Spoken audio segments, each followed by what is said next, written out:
I'm sorry. But I don't want to be an emperor. That's not my business. I don't want to rule or conquer anyone. I should like to help everyone if possible. Jew, Gentile, black man, white. We all want to help one another. Human beings are like that. We want to live by each other's happiness, not by each other's misery. We don't want to hate and despise one another. In this world, there's room for everyone. The good earth is rich and can provide for everyone. The way of life can be free and beautiful. But we have lost the way. Greed has poisoned men's souls, has barricaded the world with hate, has goose-stepped us into misery and bloodshed. We have developed speed, but we have shut ourselves in.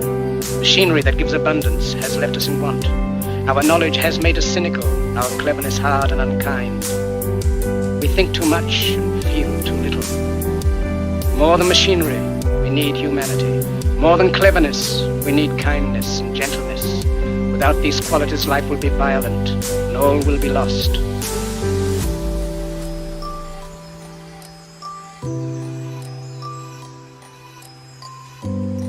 The aeroplane and the radio have brought us closer together.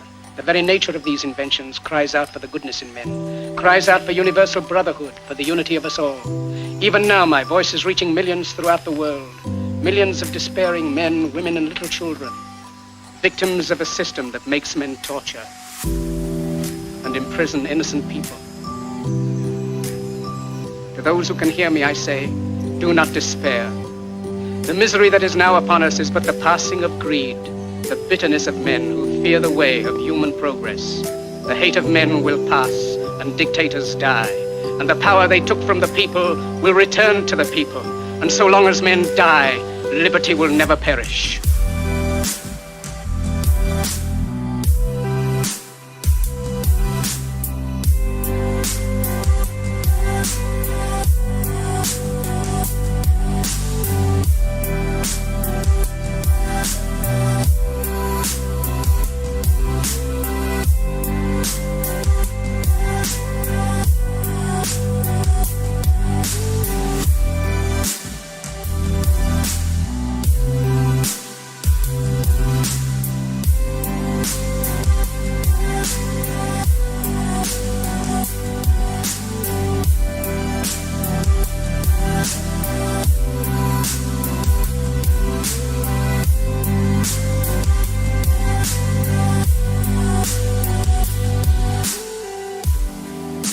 Don't give yourselves to brutes, men who despise you, enslave you, who regiment your lives, tell you what to do, what to think, and what to feel, who drill you, diet you, treat you like cattle, use you as cannon fodder.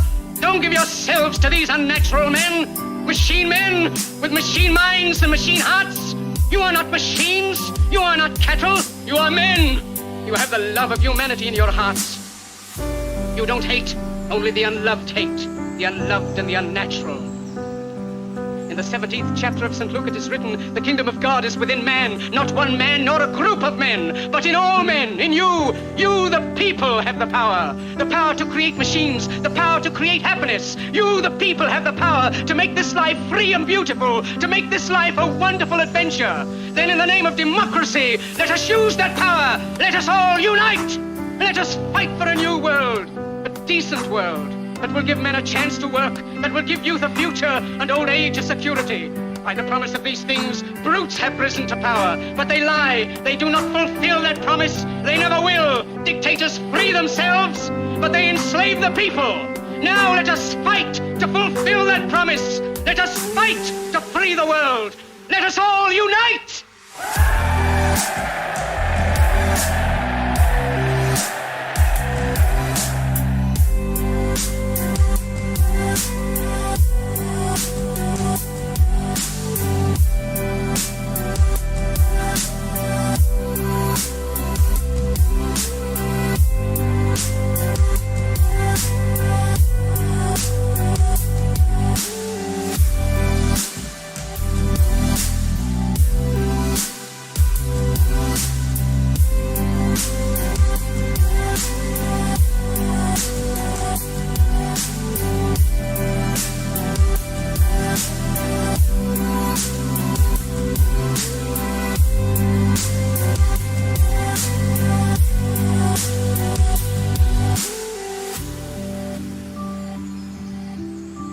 I know all kinds of people who've got this higher self going, practicing their yoga, but they're just like ordinary people, sometimes a little worse.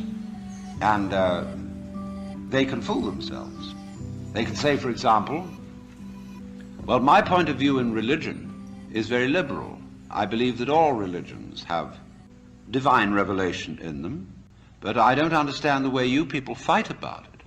You fight and say that we, Jehovah's Witnesses, have the real religion. Others say, well, we Roman Catholics have it. And the Muslims say, no, it is in the Quran. And this is the right way. And somebody else gets up, and he may be a rather highbrow Catholic, and say, well, God has given the Spirit through all the traditions, but ours is the most refined and mature. And then somebody comes along and says, well, as I said, they're all equally revelations of the divine. And in seeing this, of course, I'm much more tolerant than you are. You see how that game is going to work? See, I could take this position. Supposing you regard me as some sort of a guru. And you know how gurus hate each other. They're always putting each other down. And I could say, well, I don't put other gurus down. See, that outwits all of them. See, we're always doing that. We're always finding a way to be one up. And by the most incredibly subtle means.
So you see that, you see?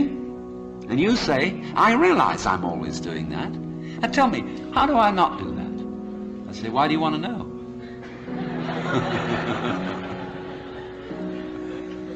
Well, I'd be better that way. Yeah, but why do you want to be better? You see, the reason you want to be better is the reason why you aren't. Shall I put it like that? We aren't better because we want to be. Because the road to hell is paved with good intentions. Because all the do-gooders in the world, whether they're doing good for others or doing it for themselves, are troublemakers. On the basis of, kindly let me help you or you'll drown, said the monkey, putting the fish safely up a tree.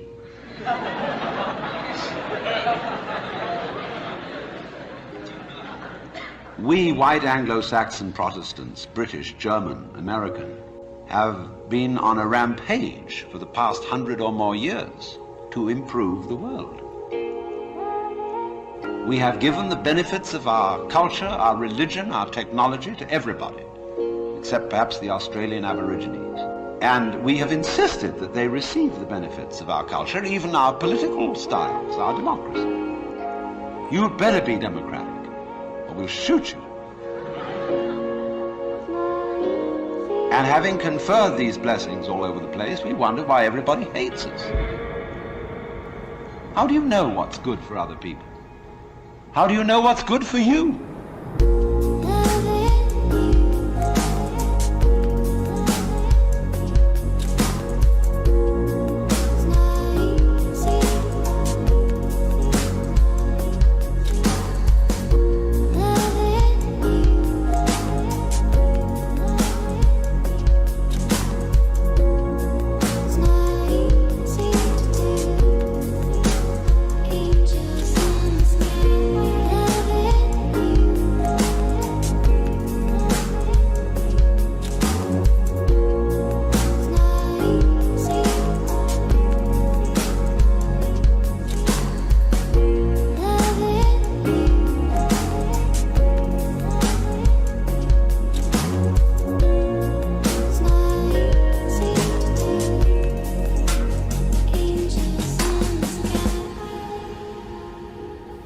How can you avoid anger?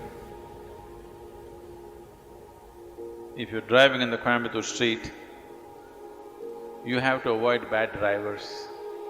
You have to avoid drunken men crossing the street, children crossing the street, all kinds of things. But when you're driving in Coimbatore street, do you have to avoid the moon? No. Because the moon is not on the street, isn't it?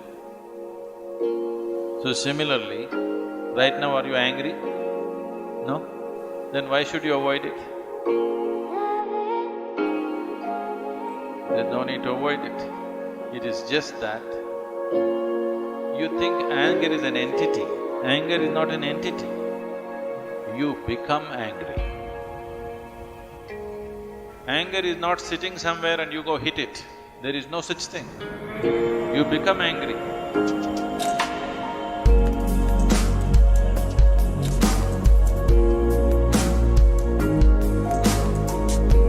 Human consciousness should create situations. Right now, situations are creating human consciousness. That's not the right way to shape human life.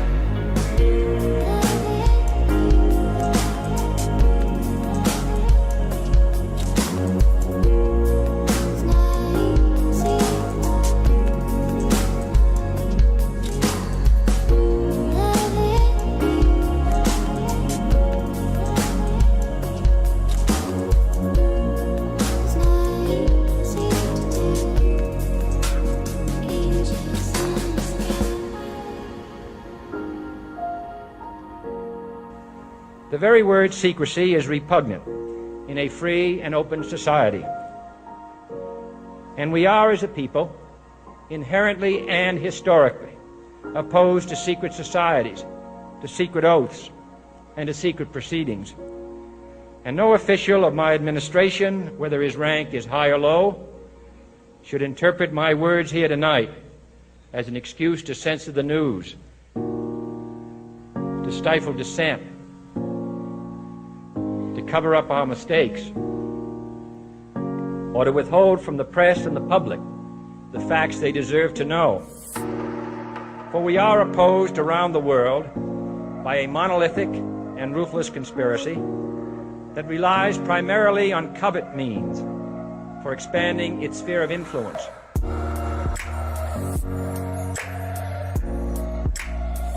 On infiltration instead of invasion. On subversion instead of elections. On intimidation instead of free choice. On guerrillas by night instead of armies by day.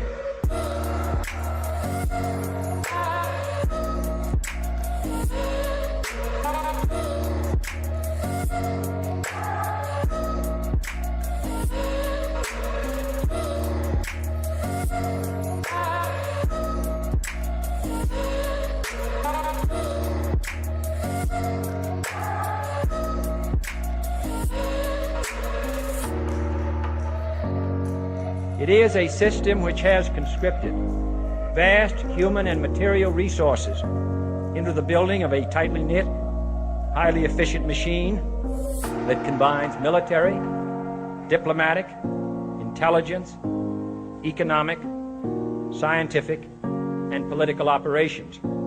Its preparations are concealed, not published. Its mistakes are buried, not headlined. Its dissenters are silenced, not praised. No expenditure is questioned. No secret is revealed. Government at all levels must meet its obligation to provide you with the fullest possible information. And so it is to the printing press, to the recorder of man's deeds, the keeper of his conscience, that we look for strength, confident that with your help, man will be free and independent.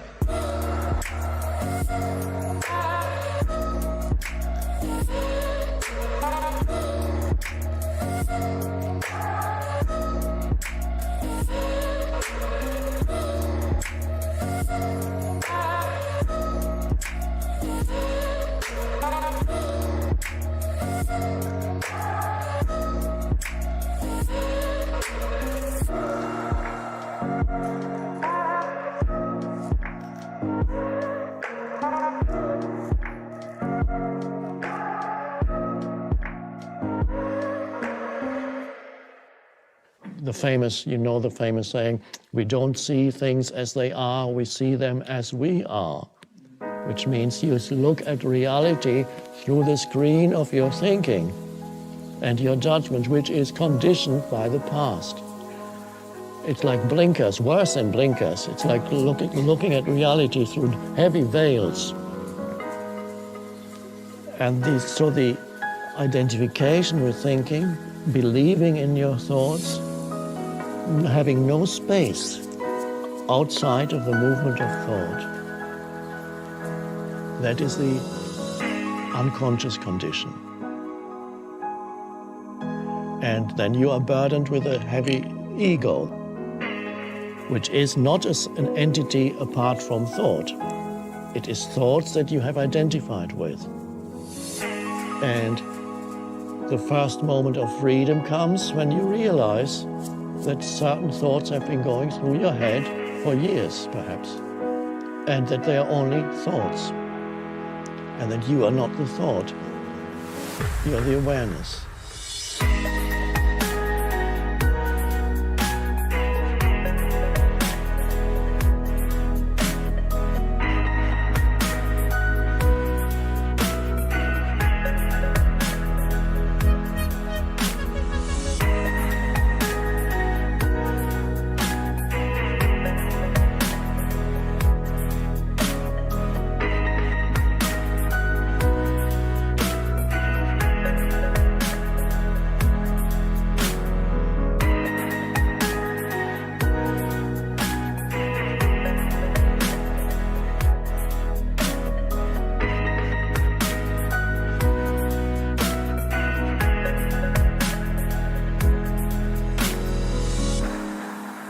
In my case, I became aware that I had a thought, for example, that started in childhood. One of many negative thoughts I had. Bad things always happen to me. Bad things always happen to me. Your perception then becomes selective. That thought, or any thought of that kind, actually attracts bad things, negative things.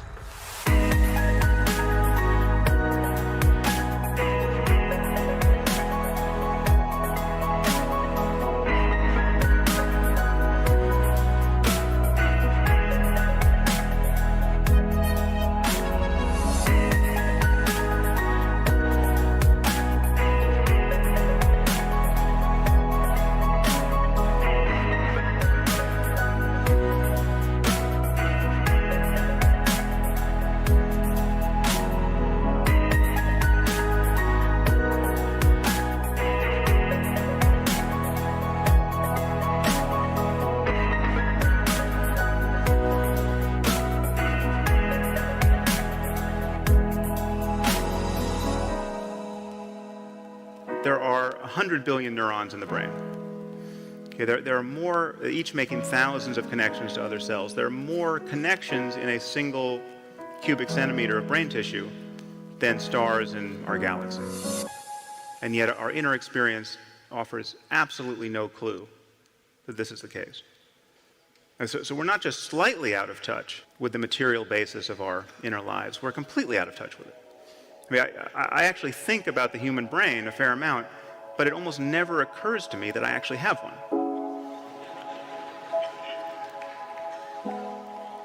So we have a very limited view of what's going on. We're subjectively unaware of most of what our minds are doing. And yet when we think about what matters is consciousness and its contents. Okay, consciousness is everything. Our experience of the world, the experience of those we care about, is a matter of consciousness and its contents. The most important question for us is, how can we create lives that are truly worth living, given that these lives come to an end?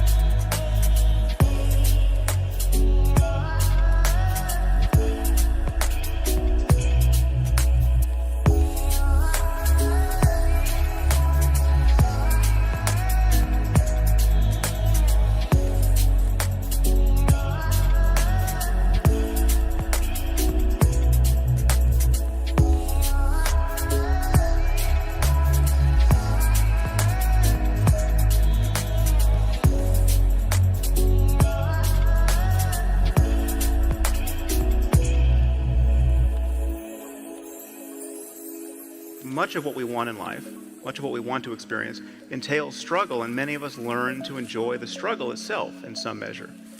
Any athlete knows that there's certain kinds of pain that are actually pleasurable.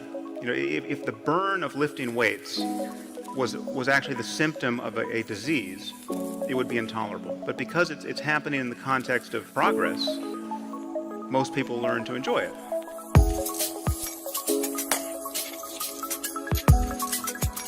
So the conceptual lens through which we view even very intense sensation largely determines how we feel about it. And this is one of the many ways in which our thinking about experience changes the character of experience.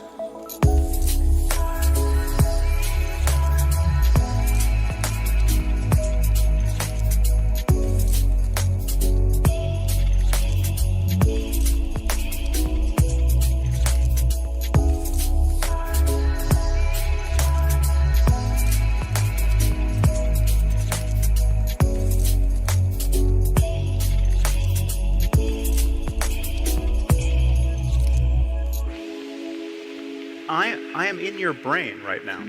Okay, everyone here is in your brain. Because I am pinching your brain. This is consciousness pinching consciousness.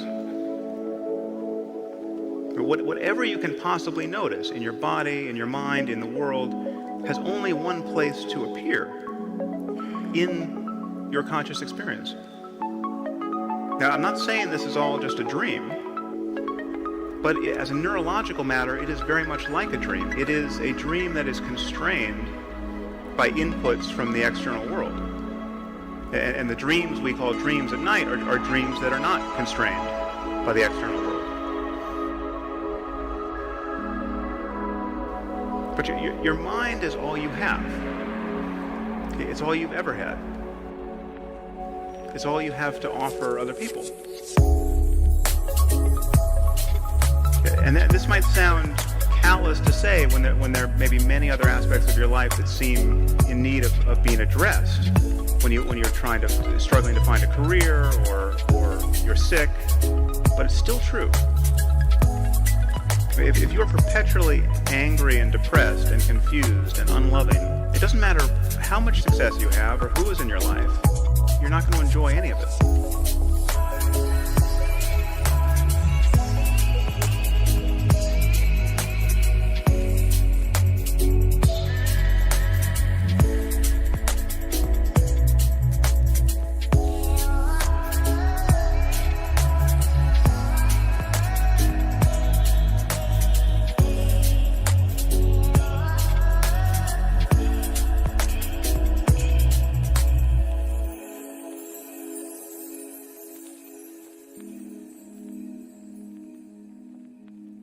What is it about society that disappoints you so much? Oh, I don't know. Is it that we collectively thought Steve Jobs was a great man, even when we knew he made billions off the backs of children? Or maybe it's that it feels like all our heroes are counterfeit. The world itself's just one big hoax. Spamming each other with our burning commentary bullshit masquerading as insight. Our social media faking as intimacy. Or is it that we voted for this? Not with our rigged elections, but with our things, our property, our money. I'm not saying anything new. We all know why we do this. Not because Hunger Games books makes us happy, but because we want to be sedated. Because it's painful not to pretend. Because we're cowards. Fuck society.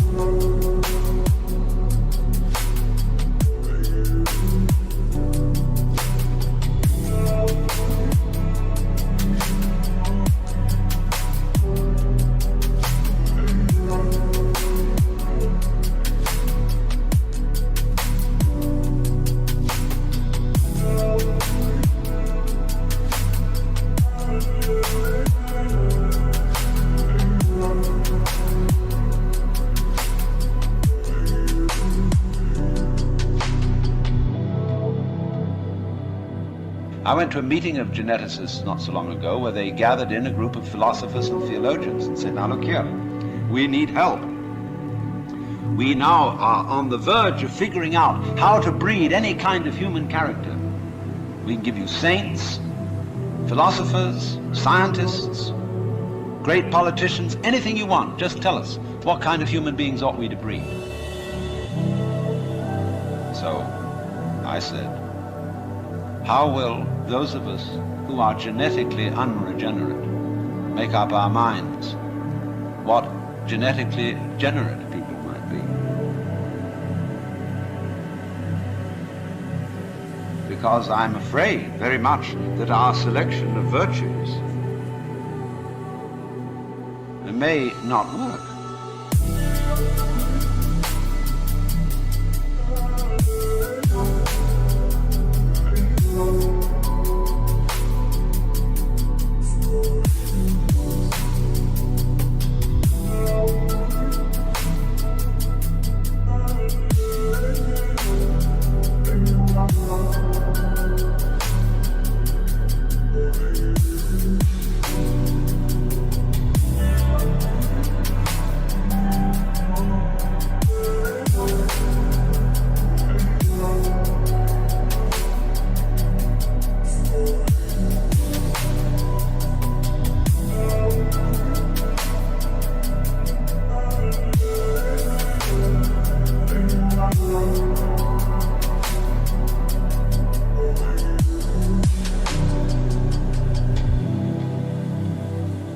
Be like, for example, this new kind of high-yield grain which is made and which is becoming ecologically destructive. When we interfere with the processes of nature and breed efficient plants and efficient animals, there's always some way in which we have to pay for it. And I can well see that eugenically produced human beings might be dreadful. We could have a plague of virtuous people. Do you realize that? Any animal considered in itself is virtuous, does its thing, but in crowds they're awful. Like a crowd of ants or locusts on the rampage. They're all perfectly good animals, but it's just too much. I could imagine a perfectly pestiferous mass of 1 million saints. So I said to these people, look, there's the only thing you can do. Just be sure that a vast variety of human beings is maintained. Don't breed us down to a few excellent types. Excellent for what? We never know how circumstances are going to change and how our need for different kinds of people changes.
what we're doing furiously, as fast as we can, is exteriorizing the human nervous system into a global organism.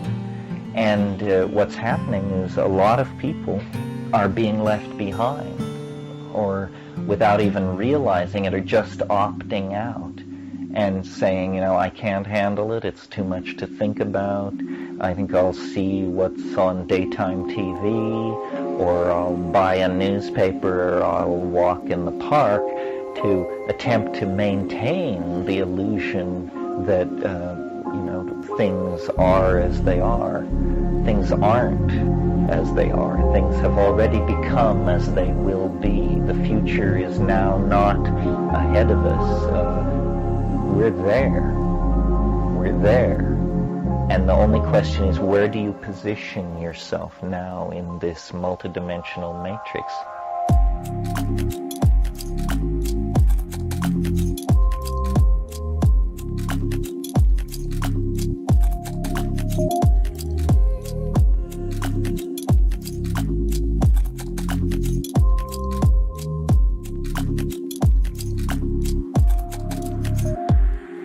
You can deny it. You can become a reprobate, if you wish. Or you can move toward the front of knowledge. Position yourself close to these unfolding and empowering technologies.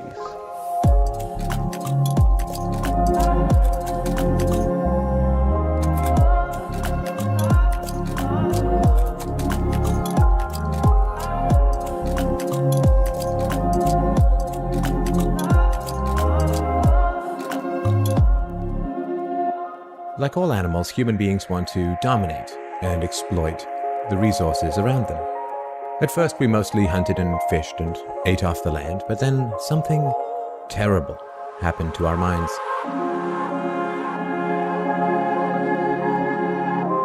We became, alone among the animals, afraid of death.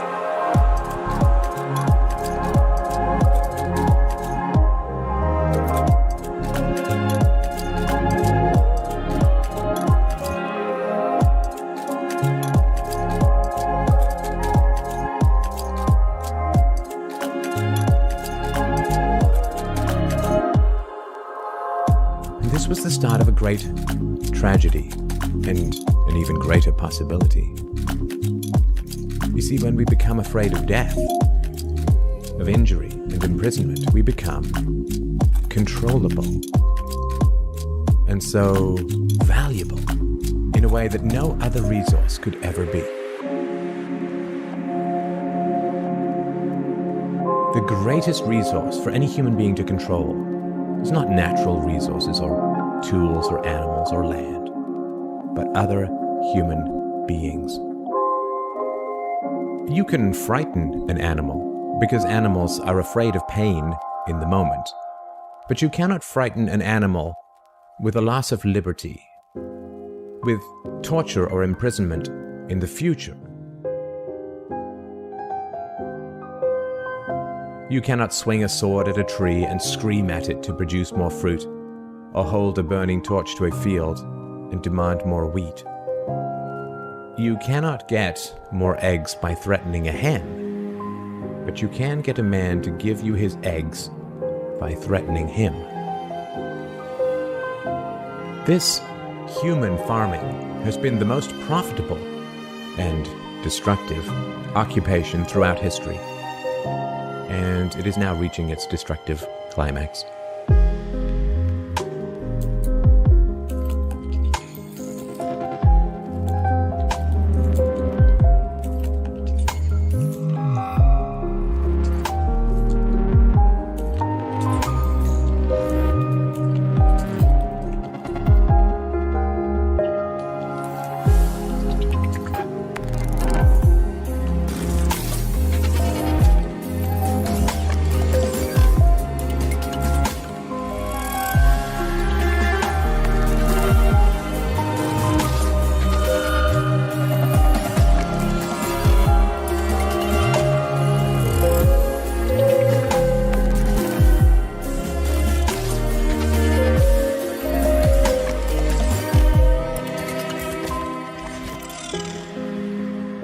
human society cannot be rationally understood until it is seen for what it is.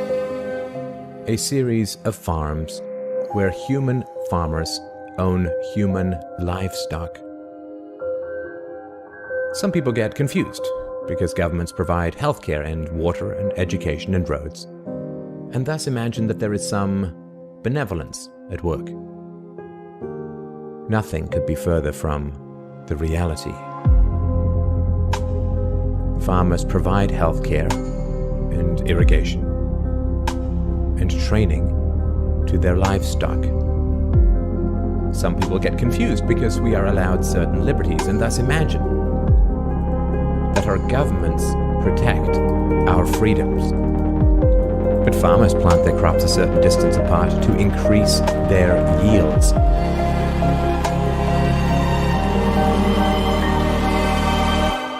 Are you beginning to see the nature of the cage you were born into?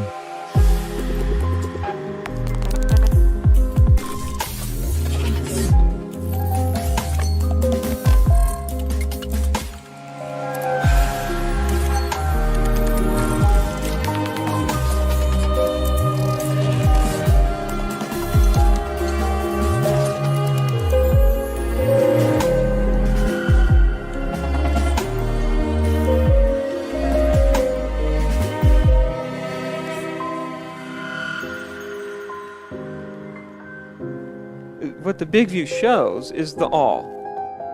The all. Everything and everybody is but an expression of something that's universal. The all. However, if I had heard someone say to me the all 20 years ago, 25 years ago, I would have started immediately thinking in abstract, spiritual, mystical terms. Do you know, like, that's what the all is. And the all, actually, it's not something that's abstract. It's not even mystical. It's actually the most evident reality that we simply have become used to, dividing life up into bits.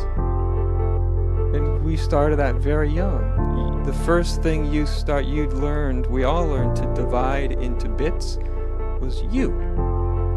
You were the first thing you separated out from everything else in the universe.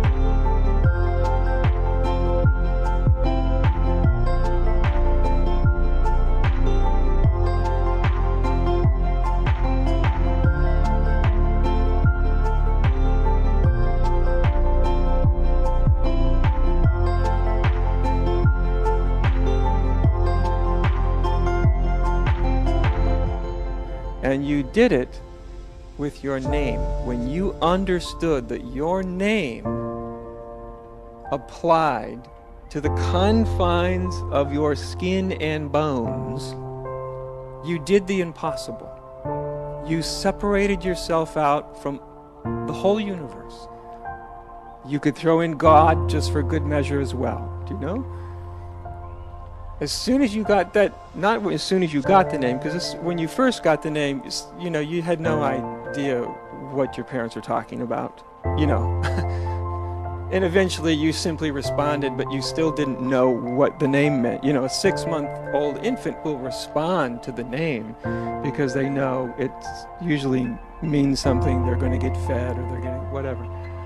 But still, there's no identification with that name. But, you know, as you get older, by the time you're somewhere between, you know, 1.5 and 2.5 years old, all of a sudden the name means person I look and see in the mirror. That's me. And what feels empowering later you find out, you start to feel that it's also extraordinarily isolating, alienating.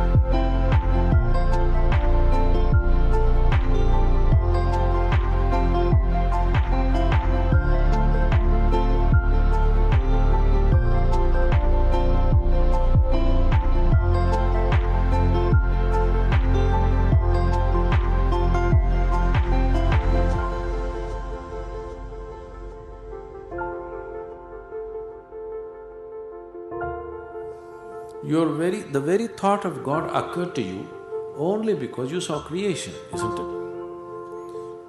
When you were born and you opened your eyes, you looked around, so much creation. Before you came here, so much has happened. Obviously, you did not create it. So you thought, there must be a creator. This is how you come to the creator, isn't it? The moment you thought there must be a creator, because you're in a human form, you thought it must be a big man. A small man like me cannot do all this. It must be a big man. Just 2 hands, how can it do so much creation? Must be 8 hands.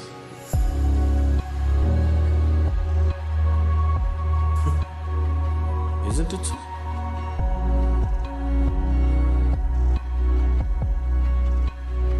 If you were a buffalo, you would be really thinking, God is a huge buffalo. Isn't it so? Yes or no? You go and ask a buffalo and see. A buffalo will insist, God is a huge buffalo. Maybe 4 horns.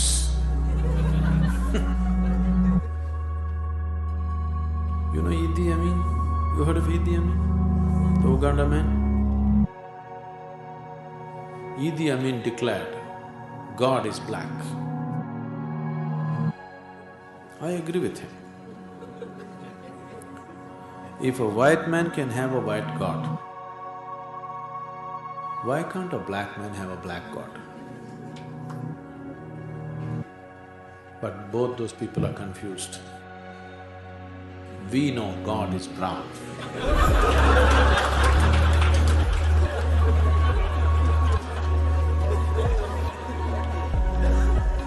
Because he visited us, you know.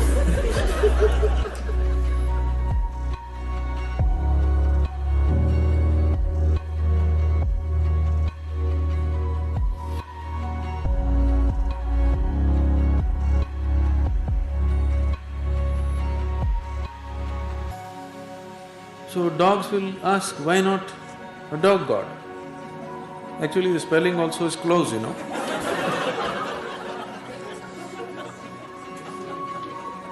He seemed to be closer than you, isn't it? So your idea of God is just an exaggerated version of yourself, isn't it?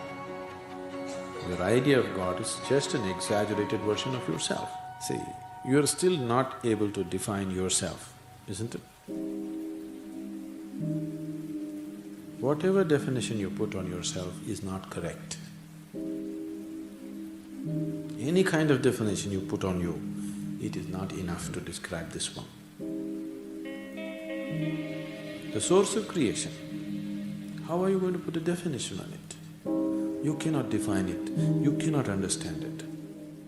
You can only dissolve into it.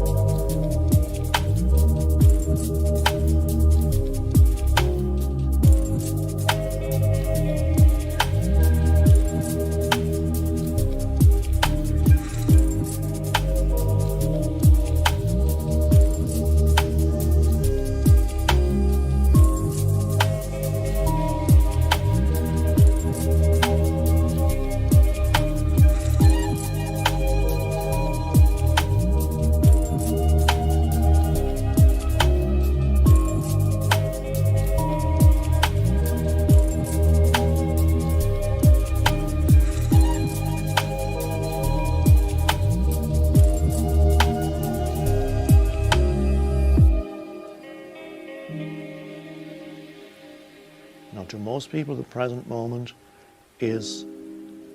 almost doesn't exist, because what they're really interested in is the next moment. So they live always towards the future, towards the next moment. And unconsciously, they regard the next moment as more important than this moment. Not realizing that the future moment that they so desperately want to get to, the end point, they don't recognize that the future has no existence except as a thought form.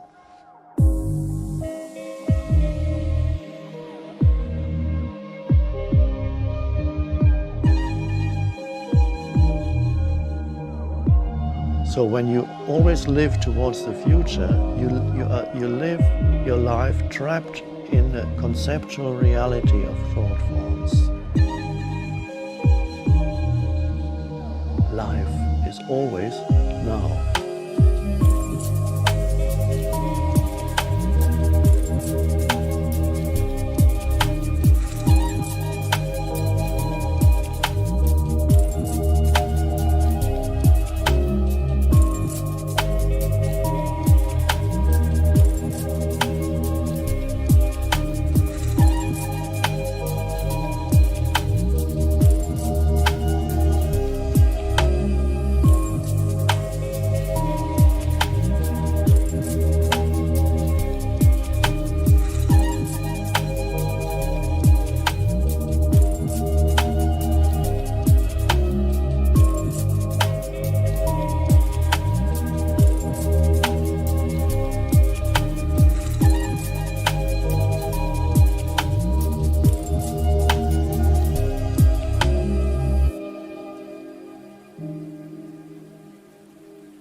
Because your life consists entirely of the present moment, and to most people, that's if you truly realize the significance of that statement, your entire life consists of the present moment. Your life is never not this moment.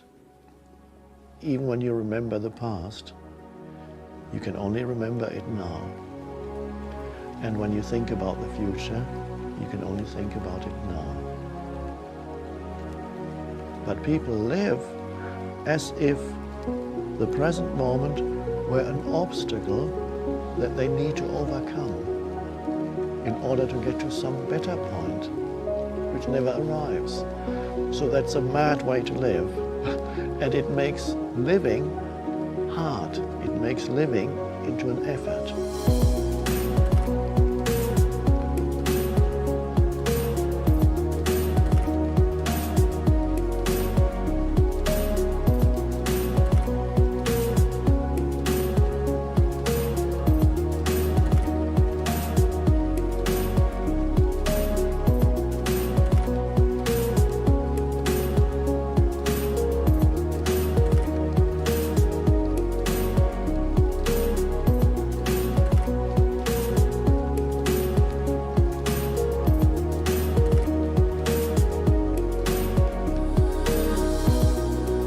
There's no reason why anyone should come to the end of life without some sense of achievement.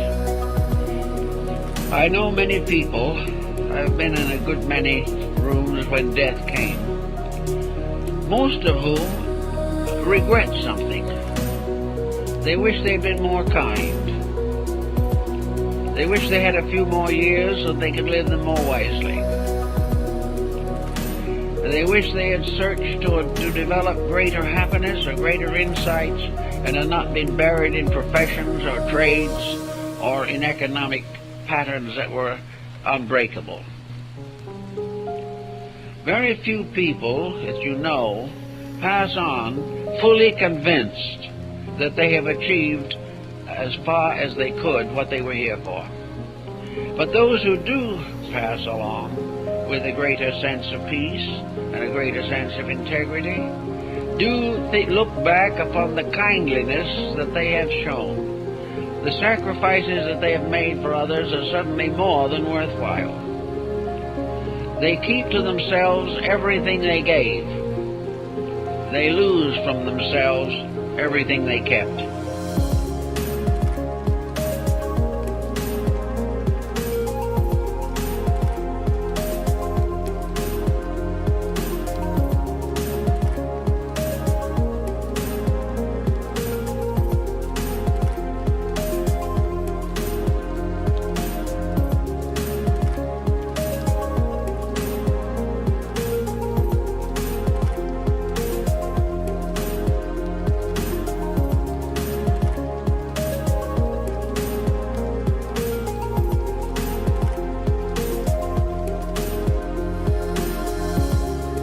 It's interesting, the way I've looked at it is that you go out into the woods and into the forests and you look at trees and you appreciate the trees. You don't say that tree is good and that tree is bad because one tree is fat and one is thin, or one is tall and one is short, or one is bent and one is straight, unless you're in the lumber business. For the most part, you just look at the trees and you appreciate them the way they are. They are what they are, and you can appreciate them. But the minute you get near humans, it's interesting that you immediately go into a judging mode. You come into better and worse.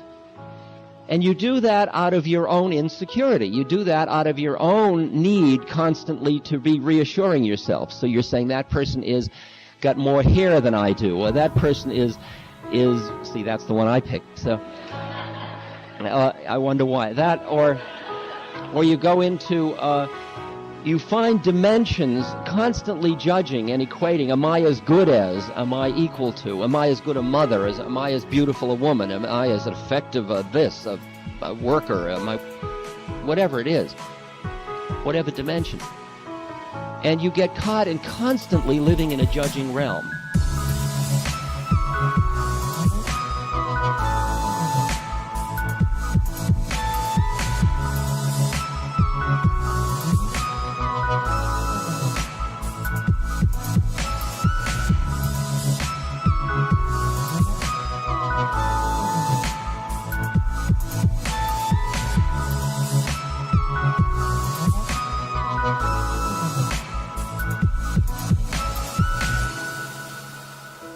And if you start to practice seeing people as trees, you know, in the sense of just appreciating what they are, including yourself, it's just starting to appreciate yourself, appreciate your humanity. Like I'm Ram Dass, and I've worked on myself, and I'm supposed to be equanimous, loving, present, clear, compassionate.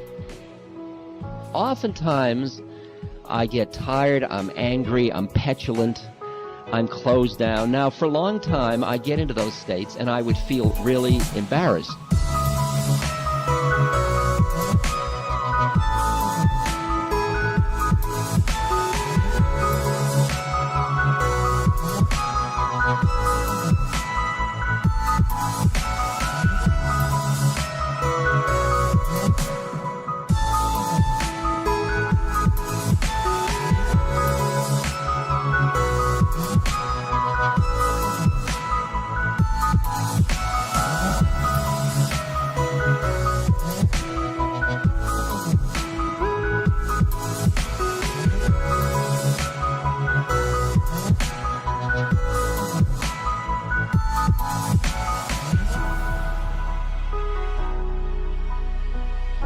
I would appear like I was warm, charming, equanimous, compassionate, and there was deviousness and deception involved. And then I realized that that's bad business, because that cuts us off from each other. And I had to risk my truth. I had to risk being human with other people and realize that what we offer each other is our truth. And our truth includes all of our stuff. And the first thing I had to do was accept my own truth. I had to allow myself to be a human being. And I think that I was very helped by my spook friend Emmanuel, who, my disembodied friend, who, when I said to him, Emmanuel, what am I doing on Earth? He said, why don't you try, you're on Earth, why don't you try taking the curriculum? Why don't you try being human? And I had always assumed the way to God was to deny your humanity and embrace your divinity. And then I realized that the way to truth might be through acknowledging the fullness of where I found myself to be, which was my humanity and my divinity. And not wallow in it, but acknowledge it. And not reverence it or judge it, just appreciate it, just allow it. Allow my humanity. As I started to allow myself to be human more, things changed much faster in me. And then I would start to experience my own beauty. And it frightened me. It was so dissonant and discrepant from the model that I had cultivated of myself over the years, that I had to do good in order to be beautiful. And the idea that I just am, that what is, when you look at a tree or a rock or a river, it is in its own way beautiful.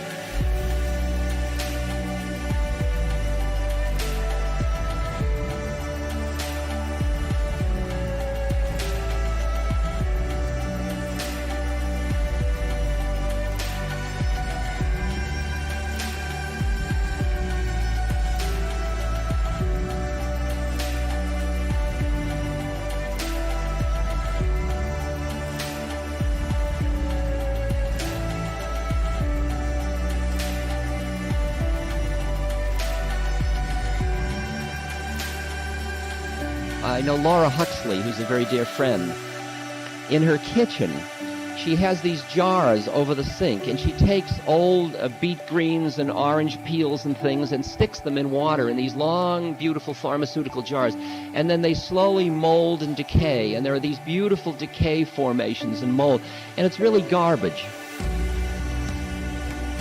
It's garbage as art. And we look at it, and it's absolutely beautiful. There's absolute beauty in that.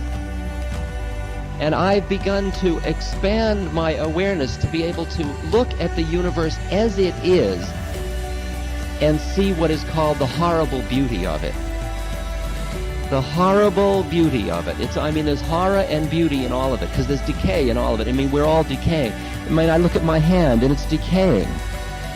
And it's beautiful and horrible at the same moment. And I just live with that, and with that I start to see the beauty in it.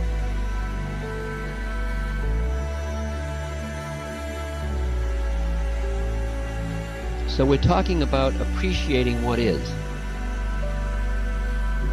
Not loving yourself as opposed to not liking yourself, but allowing yourself.